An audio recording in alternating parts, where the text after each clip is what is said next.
so your eyes may look and your teeth may grit. But don't be fucking with my shit. Yo, this movie, when we talk about black comedy classics, why does nobody talk about Trippin', yo? Gotta shout out my boy Dre for this one, man. Dre Day, my man was on point. Like, he hit me up like last week or so, and he was trying to figure out. He was like, "Yo, what's that movie, man?" It was like a throwback black comedy with Anthony Anderson, and I was like, "King's Ransom," and he was like, "No, I don't think that's it." And then he was like, "Yo, I got it, Trippin'." I was like, "Bro," I was like, "That's my shit, man." I was like, not a lot of people really talk about this movie, and then he brought up the movie Airborne, which I'm gonna get to. Don't worry about it.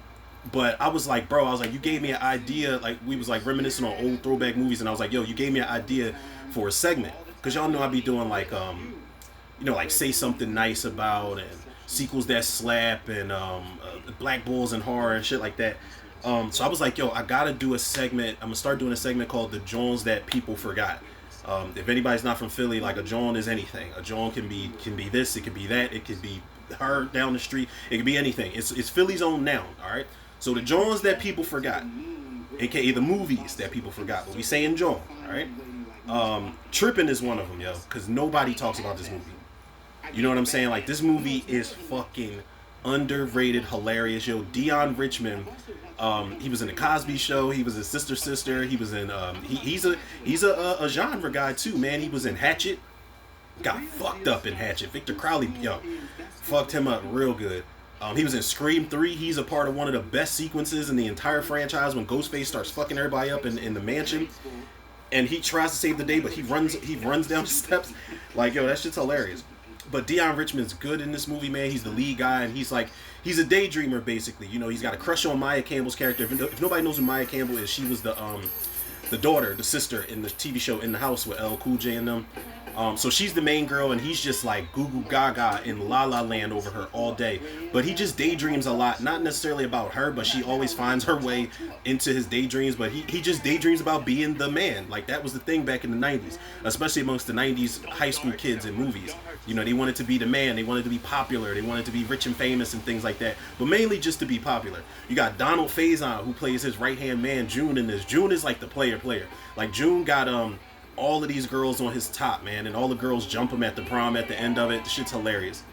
And Donald Faison's been playing a high school kid since Juice. Like, do y'all remember he was in Juice? He's the dude that like looks over Q's shoulder when Q's trying to remember his locker combination.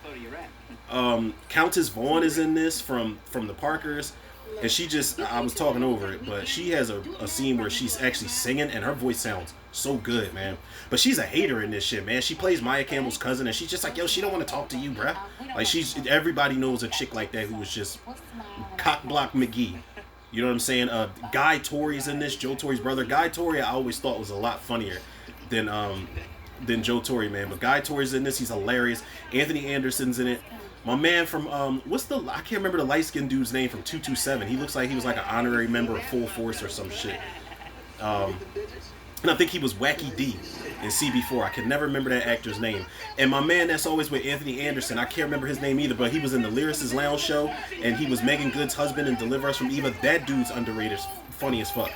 The guy that plays the main teacher, guidance counselor, whatever the hell he is, he's really good in this movie, man. The actor and the actress that play the parents are great in this. The grandpop's funny as shit. Like, this movie's so crazy underrated. Is it a product of its time? Yeah, it came out in 1999, man, but when you go back and watch it, it's so much to appreciate. And I feel like if you don't know who the main character is in this movie, you're going to point somebody out. Like, oh shit, I remember him from that TV show back in the day, or I remember him from that movie back in the day. The cast is really good in this movie, man. The humor still holds up. It is very goofy at times. Like, there's a scene where Greg he's tripping, you know, like the title says, and he starts daydreaming while he's at work, and he thinks he's the Black Terminator and shit, that he starts killing people.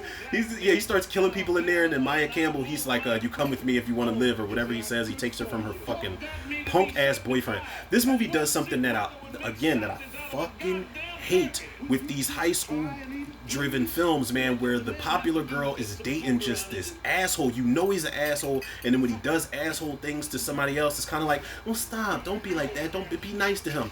But then she does, you know, when he does something mean to her, she's like, oh my god, like she's just so taken aback. Like, you knew he was a dick to begin with. Like, why do all these high school characters always do that, man? I don't understand it.